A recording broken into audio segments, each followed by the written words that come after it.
தமிழர் ஆட்சி பார்த்துட்டு இருக்க எல்லாருக்குமே வணக்கம். நாம் தமிழர் கட்சியில் நிறைய பேர் வந்து தொடர்ந்து நாம் தமிழர் கட்சியில் இணைஞ்சிட்டு வந்துட்டு இருக்கிற நிலையில் இப்போ ஒரு முக்கியமான விஷயம் இருக்குது அப்படின்னு பார்த்தீங்கன்னா வந்து காளியம்மாள் அவர்கள் நாம் தமிழர் கட்சியில் மீண்டும் இணைவாங்களா அப்படின்ற கேள்விகள்லாம் வந்திருக்கு.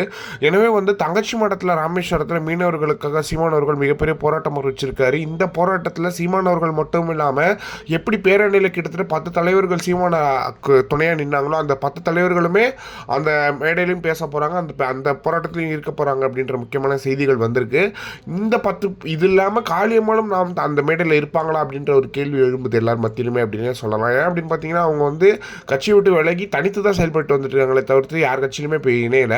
எனவே அவங்க மறுபடியும் நாம் தமிழர் கட்சியில் இணையறதுக்கான வாய்ப்புகள் இருக்கா அப்படின்ற கேள்விகள்லாம் வந்து மிக பெருசாக எழுந்துட்டு வருது அப்படின்னே சொல்லலாம். இந்த நிலையில் காளியம்மாளுமே அந்த மாதிரியான சில முடிவுகளில் தான் இருக்காங்க அப்படின்ற மாதிரியும் சொல்லப்படுது. ஏன்னா சீமானவர்கள் கடைசி வரைக்கும் நாம் தமிழர் கட்சியில் காளியம்மாள் இருக்கணும் அப்படின்ற ஒரு போராட்டத்தை முன்னெடுத்தார். ஆனால் அது வந்து காளியம்மாள் அவர்கள் செவி சாய்க்கல அப்படின்ற மாதிரியான விஷயங்கள்லாம் வெளியே வந்துச்சு. எனவே மறுபடியும் நாம் தமிழர் கட்சியில் இவங்க இணைவாங்களா மாட்டாங்களா அப்படின்ற ஒரு செய்திகள் வந்து ஒரு கேள்விகள் வந்து நிறைய பேர்கிட்ட எழுந்திருக்கு அப்படின்னே சொல்லலாம்.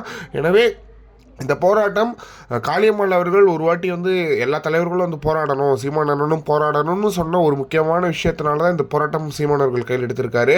அது மட்டும் இல்லாமல் இந்த போராட்டம் மிக முக்கியமான போராட்டமாக இருக்குது. இது பெருசாக வந்து சீமானவர்கள் போராட்டமாக கையில் எடுத்திருக்காரு அப்படின்றது ஒன்று இருக்குது.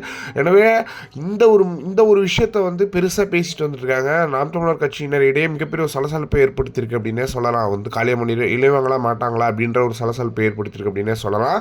இதை பற்றி நீங்கள் என்ன நினைக்கிறீங்க அப்படின்றத வரைக்கும் கமெண்ட் பாக்ஸ்ன்னு சொல்லுங்கள்.